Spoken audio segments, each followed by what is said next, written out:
You know, it's very, very upsetting and frustrating intentionally so. Kafkaesque in some ways, but I'd call this also, ironically, a cozy movie.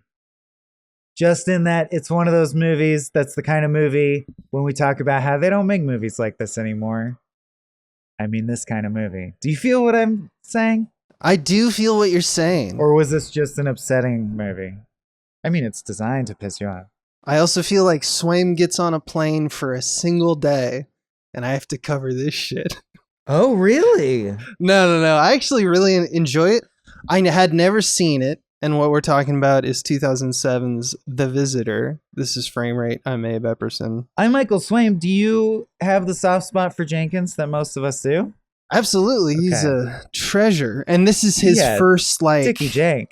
Come on. Main role. Joey Pants with a Dickie Jank on the inside. His Jank. If he was Dickie, he could be inside Joey Pants. But Joey Pants is not in this movie. I digress, and I'm sorry. I would like to talk about The Visitor. Yeah. A Richard Jenkins vehicle. Because the thing is that when you get on a plane and you're like, okay, I want to get off this fucking plane, you should watch a film about getting out of a thing to another thing. Like, that's what this movie is, right? Is he transitions from like Rat Race. Like, he just wants to get the fuck out of there, right? Like, that's the whole thing. Well, I mean, if you want me to nutshell it, no. Well, who's he? Not Richard Jenkins. You mean the guy who's in custody? Well, yeah, but it's the story of, because, and here's what I mean by cozy type of mid-budget film we don't make anymore that feels novel-like. But when I say novel-like, it uses the medium of film to pop off visual postcards that mean things, which is what I thought Abe and I loved the most. I love it, and I saw a ton in here. But Abe is alluding to the fact that I watched this movie on a plane. That's true. Mm-hmm. But I also watched Ben-Hur on that same flight, and it didn't seem good. I thought it sucked. I think Ben-Hur is a liminal space film. He's got to get the fuck out of there. Right, but I'm saying I don't think this got the plane bump. I've always wanted to watch The Visitor because of my interest in seeing Richard Jenkins take a lead role. And interestingly, I would say, to nutshell it for people who haven't seen it, it's a split protagonist, meaning it's not really a Richard Jenkins vehicle.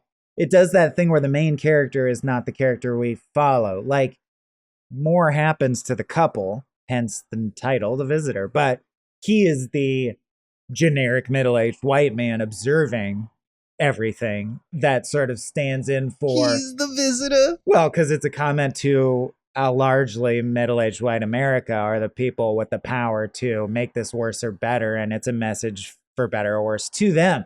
Like, this doesn't feel like a Spike Lee joint talking about the Black experience from the Black experience. It's more like a New Yorker piece analyzing rationally the intense injustice of immigration issues, which is another reason I wanted to discuss it, because we haven't on our channel talked about all the like fuck ICE and all the shit happening with the National Guard. And I'm interested in your Abe's philosophical opinions on all that stuff. So it was also an excuse to discuss that. But just to nutshell it, Richard Jenkins is a visitor in his own life, a very detached college professor who sees things academically but has no passion, doesn't. He references a son who lives in London, which I think is very talented. Like, they never talk and we don't even know the son's name. So it's like he's detached from everyone in his life, got nothing in particular going on, is forced to go to his apartment. He lives mostly in Connecticut, campus, but he's forced to go to New York to present a paper. So he, in the middle of the night, arrives at an apartment in New York that he owns. That is the place he stays when he's in New York. Must be nice. Why is he not Airbnb-ing that? Because it's 2007. And he is Airbnb-ing it, but in the way that used to happen, where there's a couple squatting in his apartment, and they're like, my buddy Ivan told us he owned this apartment, and we're paying him to stay here. Who the fuck is Ivan? And he's like, who the fuck is Ivan? I own this apartment. No, you're just illegally squatting in a white man's apartment, which they, as a couple who are Syrian and... Where's she from? I forget. Senegal, I think. Senegalese. Yeah, she's Senegalese. Syrian and Senegalese immigrants are like, oh no, we've broken into a wealthy white man's space. This is going to go bad for us. politically. Like this is, they understand so it's very, very tense from both sides. Cause also the guy is like, you trying to fuck my girlfriend? You trying to fuck my girlfriend? Because from his perspective, this old white guy just broke into his buddy Ivan's apartment, but they work it out. And in order to make this not a full walkthrough, so we can dig into the meat of it, watch it if you want. The dude gets wrongly taken at the subway in just like an interaction with cops. Like it's the Kafka-esque, the trial of the Richard Jenkins gets to know this couple. They're a perfectly relatable, nice couple who are trying to do nothing in the world but live their lives, protect themselves, and love each other. And yet, because of a technicality on a form or whatever, that his mom fucked up when he was little, and he didn't even jump the turnstile. They just think he did. Like, it's a really like Brazil-like but grounded modern thing of the dude gets taken into detention by ICE. Richard Jenkins becomes really embroiled in their lives, meets the mom, has a lot of deep philosophical conversations about how and why this is all so fucked up, tries to help him. He eventually gets deported. They leave his life. He is profoundly changed, even though it was just a visit. You learn to play the drums? Yeah, it's a basic Scrooge. It's a basic Scrooge. It's a basic like novel. Like I'm gonna say a statement today, you fuckers. It's wrong. It's wrong. He has, it's like he has a moment. It's like a network. Yeah. He's like, I'm mad as hell and I can't take it anymore, kind of moment. Yes, and the final postcard, which I think maybe is the reason that it pushed me over the edge to we should cover this, is because the final image is a postcard, and I think it really worked. A banger postcard. Which is, the simple arc is the dude teaches him to play the drums. The dude plays the drums, like a hand drum. And at the end of the thing, he mentions once, I've always wanted to play in the subway station, but I was worried that would draw attention to me. So Richard Jenkins, as a form of protest in his old white guy suit, looking like a professor, goes and plays really angry, passionate drums. Drums so passionate they're gonna bring down the system, man. In the subway station, and you can it's kind of shittier Whiplash, if you ask me. Really, it reminded me of a shittier Delroy Lindo monologue from Sinners, because his pain is transitioning into music, but it's not as powerful as Delroy Lindo's. Yeah, but importantly, and the reason I thought it would flip his wig over this fine movie, is that then a subway rolls by. And the subway is like American flag upside down, American flag upside down, American flag upside down, going by the camera. Get it? And then Richard Jenkins disappears because he's like, he will return as Batman. Batman's away, yeah. Yeah. But, all right. So, like, it's totally solid film. In fact, I was overwhelmed by exactly the postcards. You knew to look for this and bring it up, and I think rightfully so. You know how I'm about First Image? Yeah. This First Image might be the most like recent efficient example of this trope that I always talk about. And I was like, hell yeah. I was like, fuck yeah. The first image of this film is center punched like Jenkins, framed in frames. So that's usually a technique that filmmakers used as a basic technique to enclose someone in their thinking or the oppression of externalities. Not just as like chairs, drapes, window. He's in like three boxes. Yeah. And you notice that the chairs are fancy, the clock is fancy, the drapes are fancy, but the walls are all blank. In fact, the framing is like there's extension into the wall room where it's just like there's no life here. There's chunks of space left unfulfilled. So just compositionally, they're knocking it out of the park. He walks out of frame. Camera kind of pivots to land on the front door. Someone's arriving. And like when you think about that as just a simple metaphor for his perspective of the film, he's a curmudgeon. He's angry, selfish, unhappy, xenophobic. And by the end, he sees his next, the last third of his life or whatever becoming, something other than what he is now, which is a widower. Yeah. And then from the script level, the reason I compare it to like a novel or a play is it doesn't do anything innovative. It just does all the meat and potatoes well. And that's what makes it cozy and reassuring to me. is like, it's such a good, you're like, that's smart. The presentation of his character is just, and here's, to me, the great key of storytelling is pacing the information with which, like a decent storyteller sort of knows that I want to throw out spectacle, like a Michael Bay, right? And I want to have panache and I want to have style and even like a voice that becomes apparent as an artist. But where I really vibe with like what I consider next level craftsmanship in the actual sequencing of story is when a person thinks on the level, like when I started working with Abe and realized we would be lifelong collaborators, is like, I'm actually thinking of the human brain of the audience and trying to guess like inputs and outputs of this stimulus will cause them to have this experience in sequence. If I pattern these sequences, I believe I can have them come to this realization in this orchestrated way. Like thinking about it from the perspective of the audience's neurological experience is where I really just like get my jollies. And this movie does that in the most basic way, where they take the classic scene, which is your first scene, your main character. It's a vehicle for him. He's got top billing. Let's introduce what this character is like. And it's intentionally like, what is this movie? This guy has no attributes. He has no characteristics. What a waste of fucking Richard Jenkins, because it's intentionally transactional. It's an old woman coming to give him a piano lesson who's like, hello, I'm here to give you a piano lesson. He's like, you found the right place. I'm the gentleman who's ordered a piano lesson. Who ordered a single lesson. And then we get a shot of some piano lessons. And she goes like, you should hold your hands this way. And he goes like, I think that's good for the piano lesson. Thanks. And she's like, great.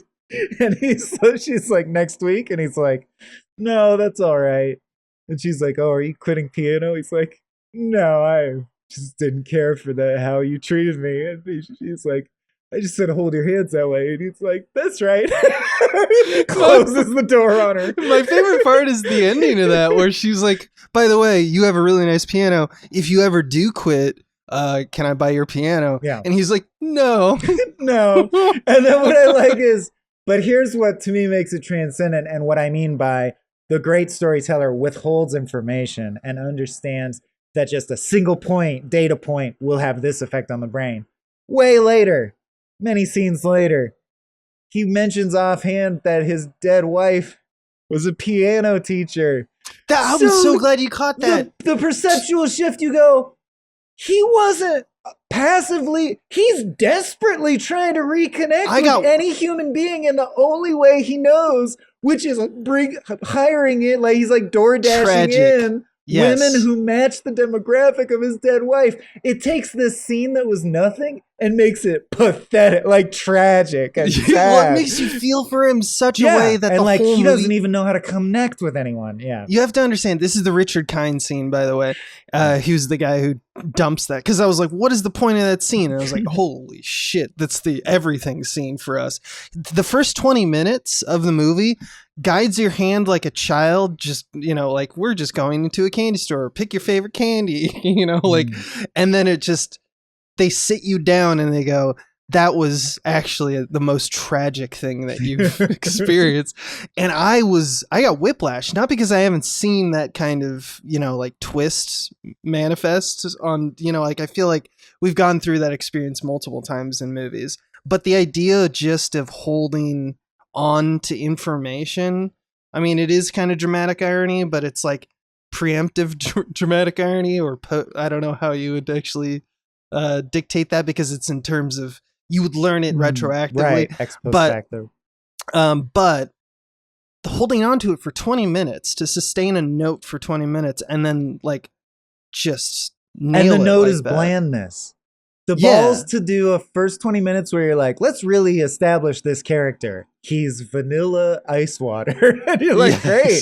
We'll sit and with his this life sucks, but he has money and he hates everything and everyone, and no one likes him. But he doesn't hate them in an interesting way, like Taxi Driver. He just minds his business and like leaves everyone alone. Yeah, he's not like racist or anything. No.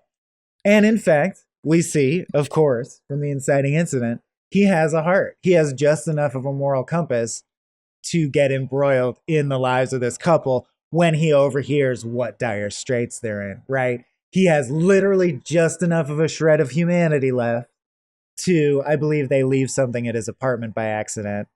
But he doesn't, by the way, he does boot them out. He's like, yes, the proper thing society wise here is like, I like to think that I am liberal or whatever, so I'm not calling the cops, but you gather your things and leave now, right? And like, whatever happens to you next is not my problem, is his opening stance. And they're like, yes, thank you, sir. That's fine. Thank you for not calling the cops. But they leave something behind in his apartment that's clearly like a love token or something with it. And he has, there's a portrait of themselves, right? And that's his finds it and returns it's it. I just like understand because it still follows the classic hero's journey. This is his call to action, and his accepting the call to adventure is just the simple act of, they left this thing here. I mean, that's Scrooge, baby. I guess I better give him back this thing. It's right. Scrooge, it's wonderful. If Scrooge was truly irredeemable, then he wouldn't be redeemed. He had some little nut of humanity, and that's the hope at the bottom of Pandora's box, right? That's the other thing I love about the commentary and sympathy is that, like, because that's what all this movie is just try to walk in life with others, you know, to understand others and comprehend others. That note with the piano teacher where she's like, you got to make room for the train, which I understand works as a symbolic effort of you have to make room in your life for this train, this inevitability that's coming. But here's the thing. And it doubles for him being like, which is great. Don't treat me like a child. You're fired. That's the important part. I don't like that cutesy bullshit. Yeah. Because she says it's like something I tell my kids, and that sets him off. And that's where when he feels treated like a child, that's when the disdain builds. Why? Because when you make sense that he's a widower, a lot of people's experiences talked about how I'm tired of being pitied. I'm tired of being talked down to. That is a trigger for me. I fucking hate it. In other words, when people try to either performatively or in my sense, feel an empty pressure to be felt at, or to like you're feeling sympathy for me, you're trying to empathize with me, that is a trigger for me, right? Like I can see how that would come about. Yet that's the thing that you also get out of the darkness, you know? That's the answer to this film, or the positive of the film is empathy will expand your universe, you'll become a better person. It's also why he's in this problem, right? It's also a classic I find, especially in romantic relationships, like with your person or whatever, super common trigger dynamic for human beings is simply with people that you are invested in, that you do care about, but you're allowing yourself to lash out because you're mad or whatever. Like when you finally push them to the point that they break down or explode back, it brings you to your senses and you act reasonably again. And it's like, that's so fucking counterintuitive and not, but super how humans work, right? Where he's not going to change his life until something shakes it up. But then when something shakes it up, he immediately rises to the occasion. Right. And it's like a shame that you need that to shake off the rust. But sometimes you don't see your partner's point of view or whoever until you see like, oh, he's really in pain. And this movie recapitulates that in a great way, where it's easy to, or like a teacher I had in high school, where I was like, he's so different this year? He was the leader of academic league, the, buzz in and answer. And I was a nerd and I was on that team and I love that shit. And I was like, he's lost his hustle. And finally someone's like, yeah, his wife died of bone cancer over the summer. And like, wow, you never know. As a kid with no tragedy in my life at that point, you never know that like real life of an unfathomable dimension can be unfolding inside someone. And yet he still has to come to work and be a teacher. And that's just his life. And so, yeah, he's acting different. Yeah, as a child, and it's like, yeah, that's mind-blowing aspect of Sonder in that moment. And I think this movie does a great of that, where you're presented with a guy and you're like, yeah, sure, some guy. And they're like, he's sad inside. And that's stupid, but it is repeatedly profound throughout life where you go, oh, that is true. Everyone I meet is a full human being. I got to keep reminding myself that. Like that's this film has, because there's statements and there's like successful statements like that you make or that resound with the audience, or in my case, particularly me, when you go out and you try to say something. that can be a good statement, but if you did it well, even a bad statement can be a good statement. This makes a bunch of like simple statements that you go, yeah, fucking soundbite wisdom, eat, pray, love bullshit. But it doesn't in such an exceptional way, and it makes no misses, and all the fat is gone, and the performativeness of it seems remote. It's not something this movie would do. And that's why it's almost like, wow, what did I just watch? Because you know what this film is already after the pitch. It's chicken soup for the soul without feeling cloying or forced. And you're somehow, like, that's hard to pull off. Yeah. Somehow, because the cultural tourism, the fact that it's 2007 in New York, there's actually a New York Times review that I read that I was actually they nailed it. They nailed exactly what we're talking about right now. I could read a part of it, which is that the curious thing about The Visitor is that even though it goes more or less where you think it will, it still manages to surprise you along the way. It's possible to imagine a version of this story that would be obvious and sentimental, an exercise in cultural condensation and liberal masochism. Indeed, it's nearly impossible to imagine it any other way, and yet astonishingly enough, Mr. McCarthy has. Much like the station agent nimbly invaded the obstacles of cuteness and willful eccentricity, it's strewn its own path, and so does The Visitor, yada yada. And it doesn't fall for, as he calls, potential triteness and phony uplift. I think that he's right about that. By the way, that's A.O. Scott of the New York Times. Oh, thanks for the credit. Yeah, I think that director does nail this, director-writer, because station agent, that's clearly his thing. Station agent also has very true, real, straightforward wisdom and emotional colors presented in a grounded, unpretentious way that actually feels authentic. Interestingly, I mean, everything's just taste, but that's, where we're here for. I find Station Agent so understated that I'm like, well, now I'm bored. This one actually is. So I think that's the risk of that, or like they ride the line. It is. Another movie that reminds me of is, it's a darker bent, but Love, Liza, the Philip Seymour Hoffman movie that's just about working up the courage to read his wife's suicide note and getting addicted to huffing gas, has all the things we just said, or Scott just said about this. Great reviewer, by the way. That name does ring a bell from many reviews I've read over my lifetime. That I agreed with usually, or at least appreciated. But this one, I think, is so dead centered on something that, as I said, I want to at least touch on, which is, it sucks that how 18 years later, 18 years later, yeah. And of course, way before then, that this reads as a ripped from the headlines, super timely indictment of fuck ICE. But if anything, of course, that battle is 10 times larger and more dire now than it was when this movie was made. And yet this movie has paint by numbers process, Vince Gilligan-esque sequences of watching, it's funny, on Kings of King, we recently covered Cat's Eye, which had the Quitters Inc. segment in it, where they do this bit. James Woods comes into the office, and you see a guy ending the process that he's about to begin. So you see a guy who's all disheveled and broken down, and it's almost like, that's you at the end of the Looney Tune, motherfucker, look out. And in this, when he comes into the department to try and interact with the state essentially for the first time on behalf of the detained guy, he sees a guy making a scene, and it's played in a way where the subtext is sort of, well, of course you're not, the state doesn't appreciate, for better or worse, of course you're not going to get anywhere acting like that. You can't be unhinged, right? Watch Richard Jenkins do this the bland white guy way and get shit done. And know what actually happens, which you can predict. Again, this is not new, but it's explicated so cleanly and well. Richard Jenkins goes through the process of getting denied over and over, and there's nothing you can say, and they give you conflicting information, and you never get to see the guy, and suddenly they just go, he's in Guatemala now. And you're like, but he's not even from, that's not where he was born or even comes from. They're like, it doesn't matter.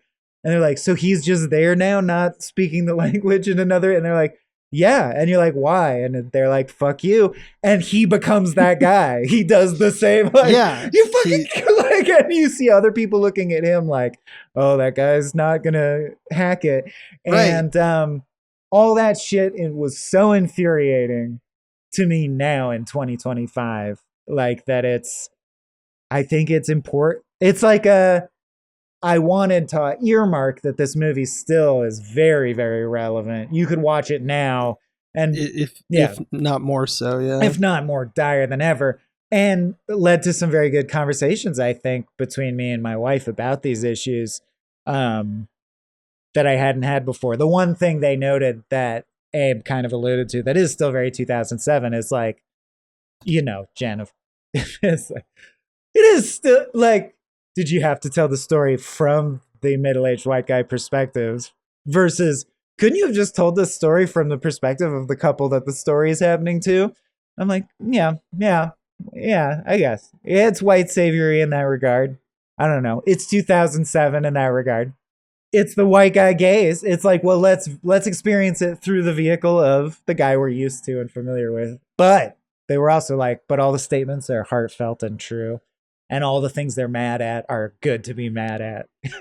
And look, it was 2007 was an interesting year because I think that's right on track for the cultural mindset had kind of changed. Not like that things were even fixed or remotely close to it. The war was an awful decision at this point, and I think people started to turn against the kind of xenophobic and antagonizing kind of mindset and mentality. That mentality, as we've seen in the last 20 years, is not necessarily lifted from us. If in anything, the events of the last 20 years have aggravated that fire. But 2007, if I recall, I remember that was for a lot of, at least on the left side, there was a kind of call to, like, the war is completely stupid.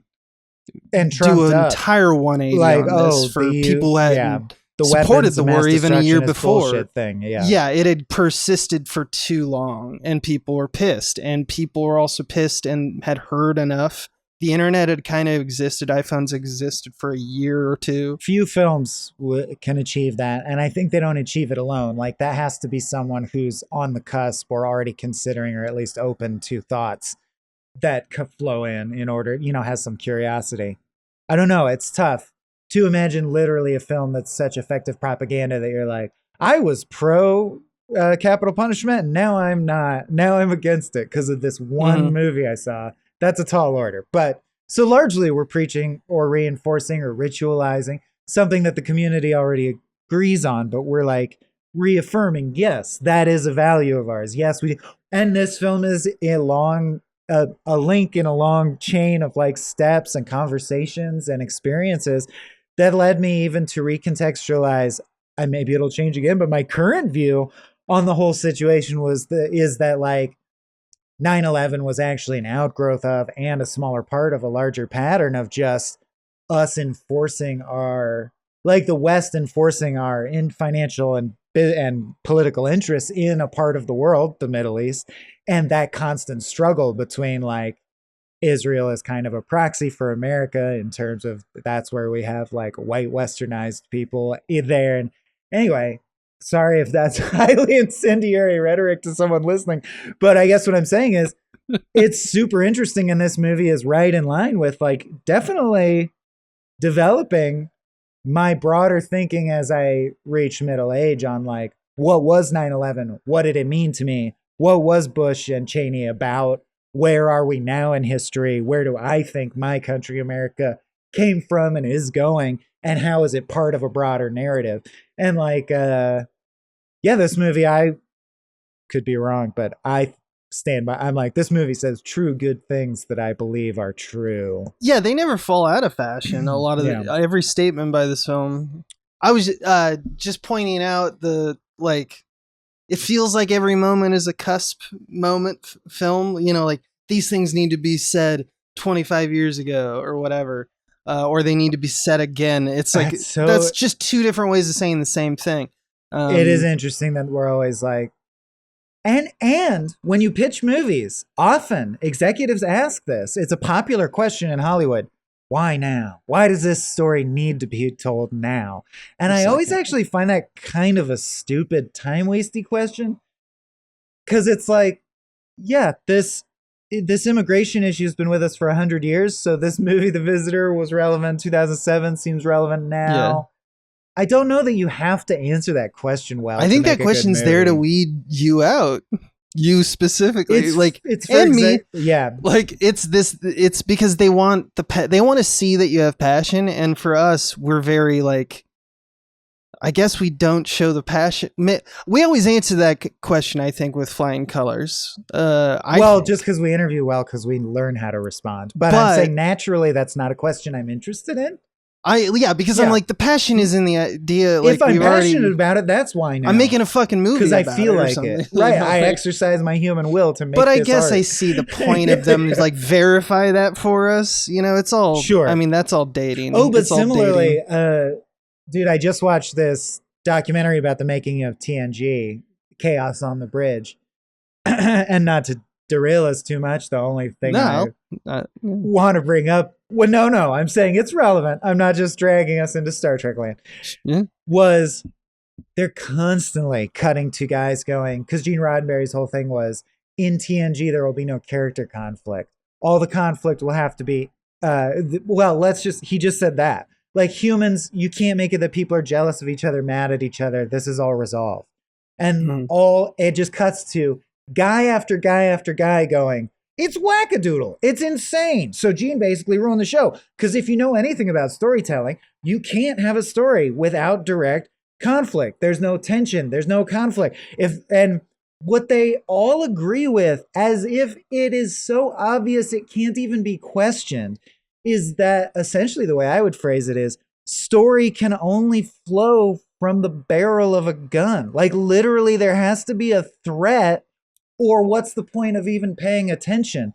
And I'm like, it's insane to me that we as a culture take that as a basic, because everyone agrees with that. All writers I know agree. Well, yeah, you can't have a story without conflict.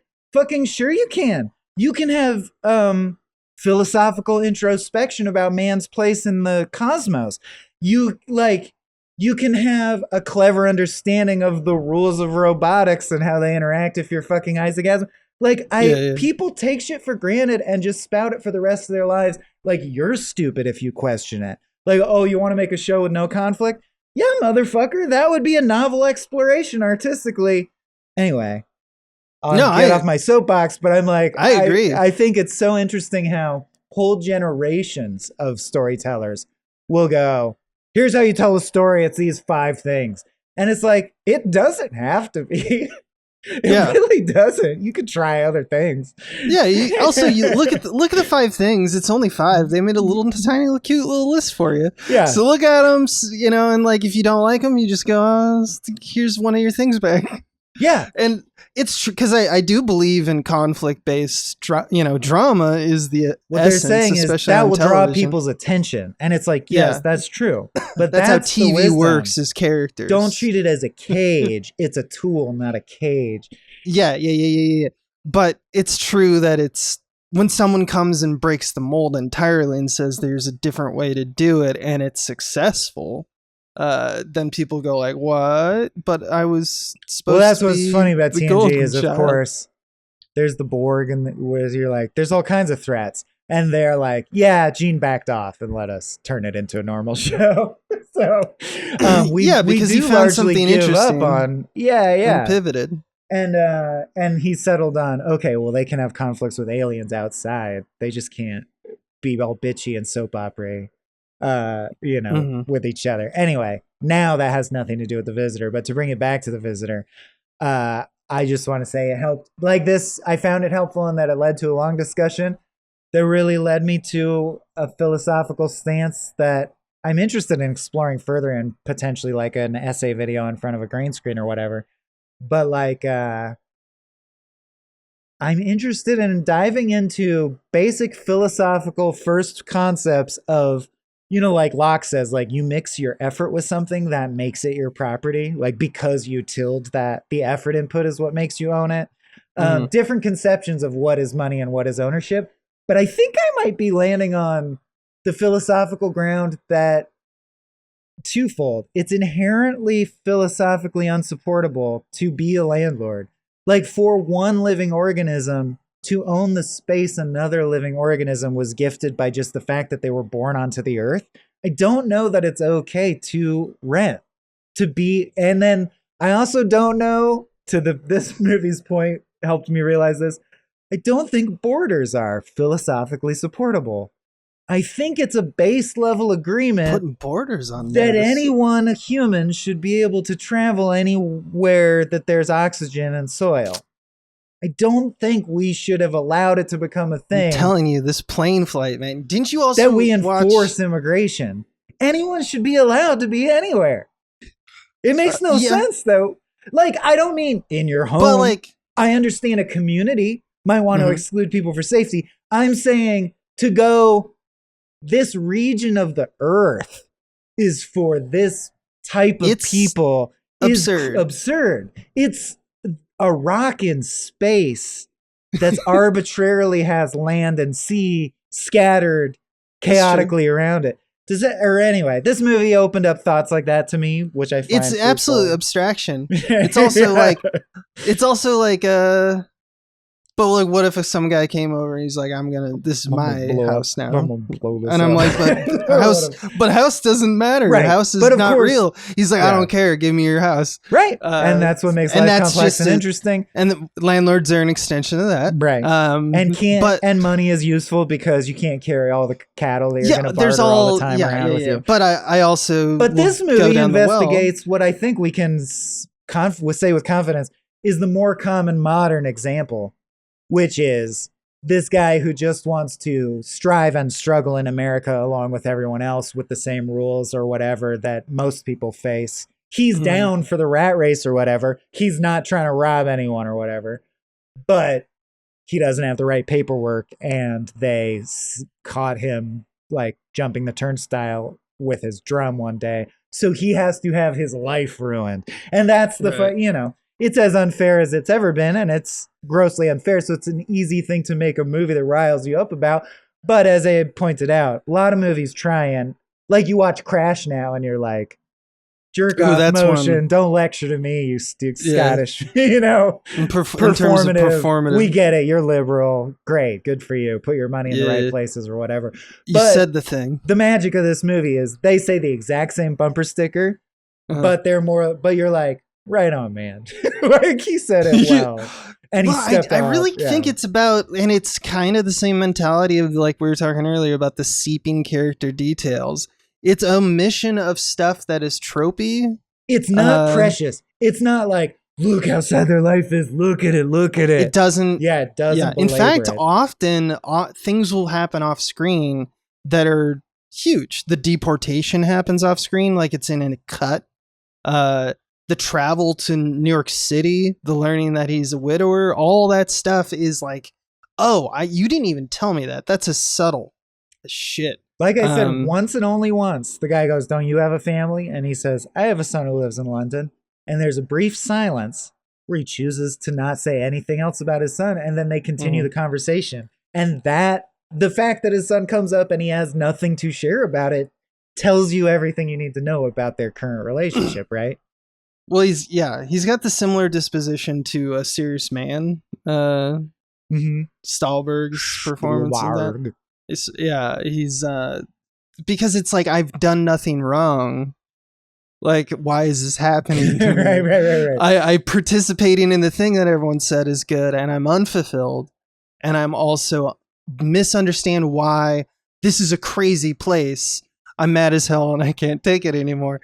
So I'm gonna try to find some release in terms of, whether it's drugs or just searching cosmically, or in this where he's like, he at one point says to his, apartment mate's mother, he's basically like, I'm very unfulfilled with my life. And he sees this couple living life, running through subway turnstiles with a drum. He's like, look at that. And so it is tourism by its very notion of like, what is that? I'm excited about it. But it does a great job navigating and separating those scenes. And they even have scenes where they show that kind of performative flaw. It distinguishes that from honest connection, where these two people are like having a conversation, relating to each other. You organically see those scenes. You don't see the scene where it's like, man, Richard Jenkins is really great, isn't he? You know, there's not that scene. That scene is just not in the his film. only fundamental redeeming quality is that he's essentially not racist. Just meaning That's all. he sees other human beings with different skin tones and he still thinks of them as human beings and considers, oh, what's going on in their life. Like, that's it. And that's like a low bar, and that's all he has. He doesn't go above and beyond for them. And that's another great thing, is it very paces out step by step. How will we get this guy who just wants to mind his own business and be left alone to be screaming at the ice window, fuck you guys? And the answer is very gradually and slowly and gently. That's how you do it. Like, they masterfully, I think, pace out. He never, like you're saying, there's never K-Pax music where he looks up at the sky and goes, I am going to try. Life, you know what? Life on. Like, it's go. You know what I mean? All he does is go, I guess I better return this thing. And then he chats with the guy a little bit, and he's like, you're a nice guy. You guys can He also stay does the night. do the banana. Wait, the what? The K-Pax banana. I don't remember the reference. He eats banana funny. Oh, it's great. like, bananas are so beautiful. Don't you see the beauty of course, in a banana? Of course. No, my point is, It's K-Pax. it's just one step at a time where he's like, and again, the classic is, well, I'll just help you fill out this paperwork because I understand that American bureaucracy can be bullshit. And then once you're hooked in, dude, once you're hooked into red tape frustration or you're on the phone with someone from the government, right? That's totally believable. Now he's like, he gets a taste of that. And No, the really idea is of like, Brazil. really, you're going to ruin these people's lives just because of this tiny thing? And the state going like, yes, sir. And he's like, you know what? Fuck you people. And like, it's just so believable how you could, and I think it's an important story to tell, the pathway from being a white person of privilege who does love human beings and respects other human beings, but feels like they're not part of the fight or it's not their business to be anti-racist. How does that person, what is a pathway from that to caring? And showing that as a pathway that leads to fulfillment, I think is a valuable story. Like, to show that it's not the only way to regain meaning in your life. They do a will they, won't they with the mom, and then they don't because the guy gets deported, which makes sense.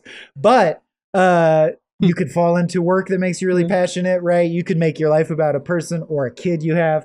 But one way is to help other people. A lot of it's really true.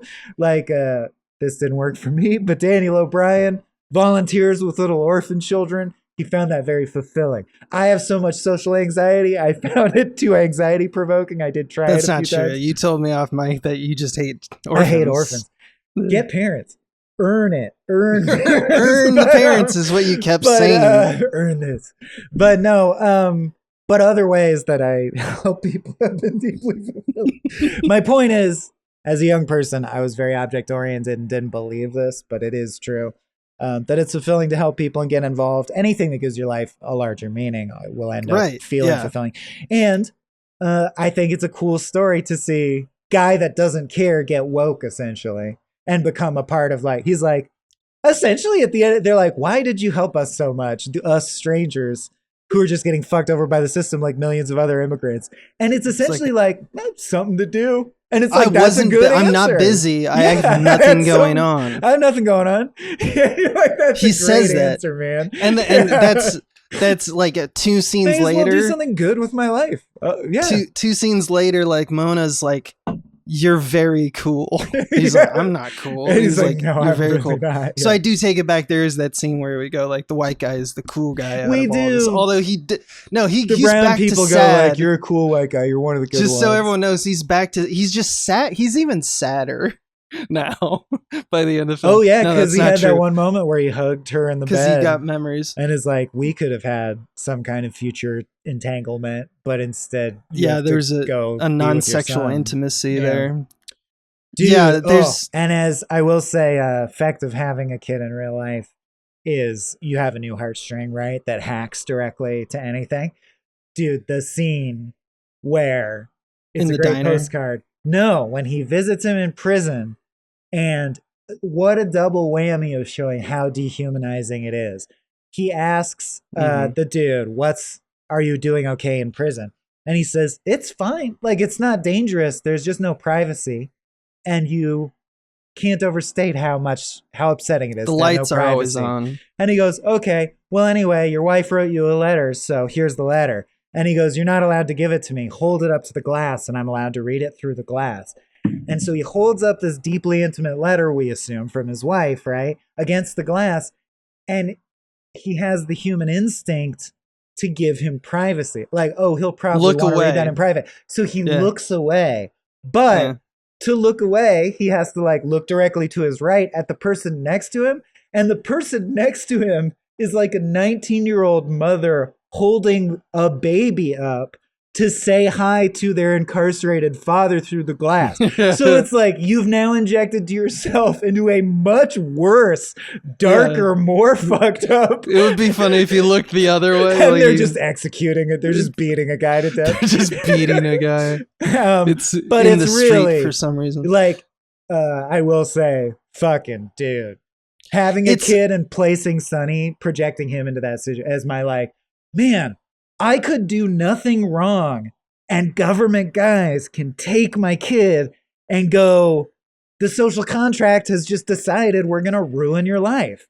Like, that's what brown people have to fear in our society. It really makes you think. Like, as a privileged white guy, like, man, that would really be scary. Not only and is that's so easy for me to say, but yeah, it makes the empathy building and like the the sympathy building, I should say, because you're seeing someone else it's start not to my understand. struggle, right? Yeah. So that is not only like on like it's kind of pitch perfect, and also the expectation of like, because we talked about, or I mentioned, I think Walter Mitty. Like, or Yes Man with Jim Carrey, like these type of movies that are like, dude goes soul searching. My life's just not fulfilling. Right. And in this movie, they have an equivalency. He learns the drum, and he's now the drum guy who's sitting out listening to all the drum circles. Goes to the park and joins the drum circle, and he's the only old bald white guy. And they're all as like, you said, cool, it's man. the whiplash. Yeah. It's the whiplash at the end. He's drumming in the subway, and they do that surprisingly well as well, because like they show that it's okay that he's awkward and weird about it, but everyone is present in accepting him, and he's kind of taken back by that. But he's just like, if I just keep doing what I'm doing and putting myself out there, which is the mentality that he seems to have through the second half of the film, like everything goes positive in that experience. He grows. It shows you literally how the manual. Right. And they draw layered attention. The drum being and it doesn't judge you. The drum is such a simple but perfectly calculated and so smart extended prop metaphor to choose and use. Yeah.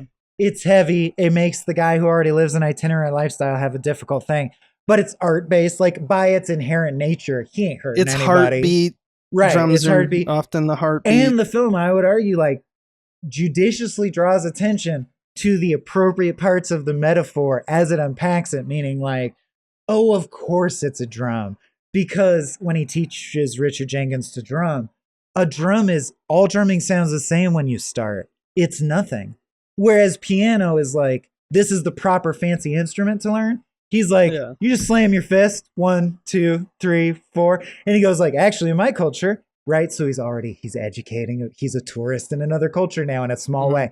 He goes, in my culture, our bass rhythm is actually this rhythm. So you learn this rhythm. And he goes, oh, okay. 1, 2, 3, 1, 2, 3. And he's like, just do that forever. And then by the end, he's not like an amazing drummer, but he's expressing himself emotionally through the drum.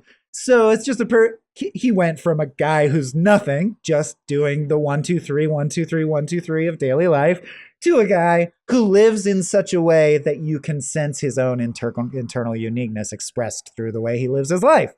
Just like someone learning the drums slowly develops the voice. I think it's even more developed than that. I think you're spot on. And then he drums with other people, right? So someone pointed out that so the 1, 2, 3, 1, 2, 3, that's for Afrobeat, right? Yeah. And so he's used to 4/4, and this is what is pointed out. This is what's pointed out by Tariq. As is said in Serious Man. Your Culture classic clash. music is 4/4. Culture clash. And at the ending, someone pointed out it's 4/4. He's playing 4/4, so it's not like he's adopted. He's not. Oh, the drums at the end are 4/4. Yeah, it's not like he's doing. Yeah, he's internalized it. It's still in his world. He's still the other. He's the visitor still, but he is influenced. It's now a swing beat. Right. Even though it like seems, a milquetoast privilege. even though it is in 4/4. It's an interesting demographic to speak to, but it's like people who are upper middle class and have a good moral compass and have nothing better to do. We could use your help pushing some of these important issues for moral issues. Is kind of part of the message that I like. Buy a drum, go to Subways. Oh, well, he's going to fix it. Yeah.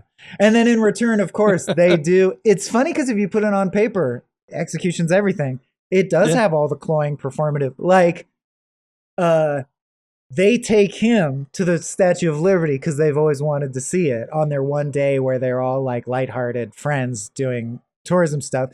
And they're like, you know, this means a lot to us because America represents freedom. And yet now they're going to deport us from it. And he's like, you know, I've lived here my whole life and I've always been free and I've never visited the Statue of Liberty. And like, dude, if you executed that wrong, that would be so sweaty.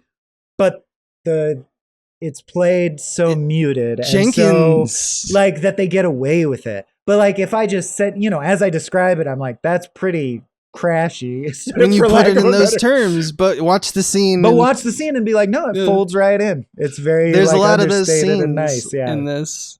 Can I another thing about the power and simplicity? Can we talk about the Phantom of the Opera of it all? Yeah, it's a Hallmark movie. Moment. It's a Hallmark movie that's well made. You convinced me now that we've had this discussion. The Phantom of the Opera. I'm not a big opera guy, so I don't know what I'm talking about. Phantom of the Paradise. But I don't assume I'm talking to a lot of opera guys, to be honest. But it always seemed to me that was like the most basic opera, right? It was like, it's not you got everything you need. It's a musical. It's not even an opera. It's not even. It's a musical with operatic elements and themes. Yeah, there you go. Yeah. So it's like basic as hell. It's like going to see Cats. I'm not trying to throw shade on Phantom of the Opera. Well, what are you saying as it? So people who haven't watched it yet, the mom of the deported guy comes to visit.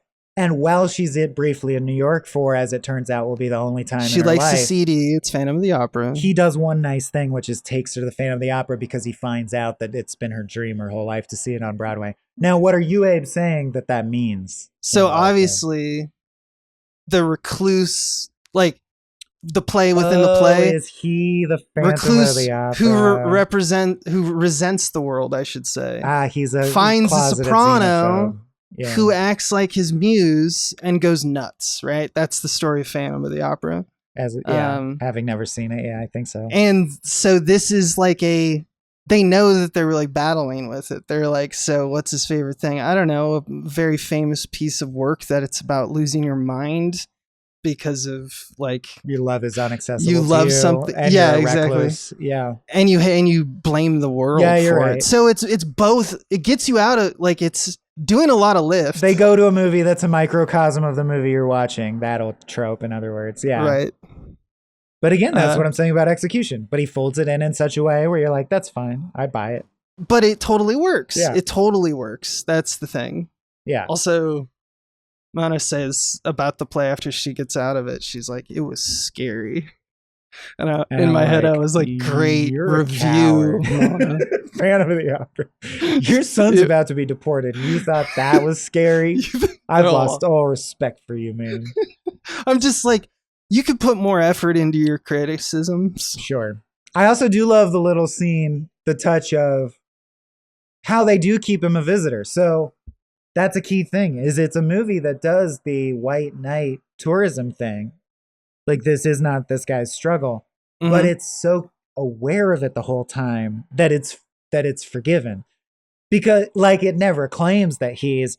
Whereas you watch certain other movies and you're like, the white guy goes in and saves the community. Other movies I could name. This guy is always like, oh, I'm just helping out neighbor to neighbor. Like, this is not my business. I understand that. And a good touch of that I loved was when Richard Jenkins takes the mom to the ICE detention center. Another great point they make is she's like, it just looks like a random warehouse downtown. And he's like, yeah, I think that's the point. And she goes and has a coffee at the coffee shop. And the guy who runs the coffee shop also speaks Syrian. And they have an even more real discussion, even more brass tacks about what she's going through than she would have with Richard Jenkins, even though she's opened up to him.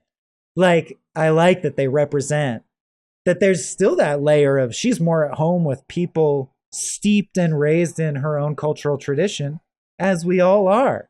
And let's accept the reality that there is culture clash and there are people who are nervous around each other and reasons to want to be reclusive.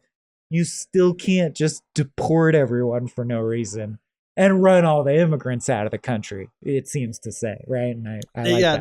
this movie, it suffers from the same thing that I think another great film is The Last Samurai, the Zwick one. Yeah, but this movie's more like, yeah, he'll never be of that culture. Of course he won't. Because the perception from the outside is like these movies they're exactly the white savior shit, and you're like, you're right, but you're not in the way you think. It is because it's like there's obviously Hollywood it follows that art, billing and all that stuff that is fairly inexcusable. But like if you look at the story and the way they craft the story, not only is it very good, but it's actually resentful of that very thought. You know, kind of like this movie is not trying to be like, it's even in the name. It's you trying to be a passenger or a pilgrim in the journey. It's not like owning it and devastating the enemy and winning the day. It's none of that shit. It's a sad, tragic tale. But I love it. It's just arguing also, though, that if you're already middle-aged and you're just dicking around and you have disposable income and your life seems hollow, maybe help people. Maybe help people. You might find it fulfilling. It's a great message. Society could use your help. Yeah. Be the drum guy. Yeah. We should all be drum guys. Well, no, all right. That minimum. He helped them by giving them a place to stay, meeting with the lawyer. The drum thing was just icing. He's not like this will solve it, and he goes and does the drums. You don't want to see Richard Jenkins hacky sack? I will drum until immigration is fixed. Also, I love that this has a MacGuffin. Shelley can't make a presentation. Right. Shelley sucks. Shelley's totally off camera, but if she didn't get sick, none of this would have happened. None of this would have happened. And he would die unhappy. And that hippie coded student who came in begging for an extra grace day might have gotten his grace day, but he was like, no, I'm going out of town. You get an F. I have too much money. Then that kid later became an incel and shot up the school. So it's tough, man. Did he do more good by helping this couple or more bad by turning that kid into a spree shooter? And they answer, we'll answer that in the next frame rate. The next frame rate. But dude, we should do previously ons. If you always are like, I love that Richard Jenkins, I'd love to see a movie where he's in it most of the time instead of just a few scenes. It's good for that too. Yeah, it's his first one. Yeah. Also, breakout. Also, GTA San Andreas featured multiple times in it. Yeah, and also in a supporting actor in this. I believe it's Denai Guerrera. You recognize her? She's the general in the Black Panthers. Oh yeah. She's been in some stuff. She was also on The Walking Dead. I didn't watch that, but she first feature film, done theater, done I think TV at the point, and she kills it. Also Haas Slayman, plays Tarek, I think. He is very good, and I don't know where he went. I don't think it is disappointing that Richard Kind's only in one scene for 8 lines. You kept being like, where's Richard Kind coming back for the payoff to that arc? And it's like, no. Now he's just in the most revealing pseudo exposition scene. But I guess he's become so beloved that when I see him in something, I kind of anticipate he has a role. But he's really just like a random. He's really he's there for one scene, man. Yeah, it's pretty cool. Yeah, I knew about this when it came out. Like I heard about this because people had this on like the best movie. I really wanted to see it when it came out for a long time, but I never got around to it because I was just like, it didn't seem like a movie I was gonna watch. But I'm glad. That's what planes are good for, dude. Yeah. You know what else I watched? Bridges of Madison County. Yeah, something Hell about yeah, planes dude. and liminal spaces, man. Horny You want Meryl to. Streep. They show you movies that are like, you need to go somewhere. I had no idea what Bridges of Madison County was about. I always heard of it as a famous all-time chick flick. I scanned that Clint Eastwood directed it and was in it. Basically, I just wanted to see Meryl Streep. I was like, I'm in the mood for a Meryl Streep performance that I haven't seen. I'll turn on Bridges of Madison County. Turns out I had no idea. I thought it was about like being sad because old people are dying. It's about Meryl Streep cheating on her husband while her family's away at the state fair and just getting railed by Clint Eastwood all weekend long. That's all it's about. All over the bridge. And how sad it is that later they aren't boning. Yeah, and then they're sad about it. It's a great movie. We won't cover it, but the message is essentially no one ever gets to be happy. Get over it. No one. We will could be do happy. a bridge No one's happy. cast. Bridge over River Kwai. Hey, if we were gonna deep dive a director, because if you've heard Andersons, it's not like Wes Anderson is either of our favorite director. That was Coen Brothers. That's done. I think Clint would be interesting enough to cover everything he's ever done. Bridge to Terabithia. Sorry, I was still Clint Eastwood did not direct Bridge to... Oh, you're saying let's just do bridge movies. That's where my head was at, but I also agree with Bridge you. over the River Kwai, Bridge to Terabithia, Bridges of Madison County, Bridgerton. We'll just do the show Bridgerton. No, this is nothing. I do agree with your statement, however. Clint Eastwood. Clint Let's sleeve thing. cast. Yeah. Sorry. Good talk. Thanks, man. Good talk. Thanks for covering The Visitor because I watched it on the plane. Abe. It was fucking fun. Bye, everyone. Love you too, brother.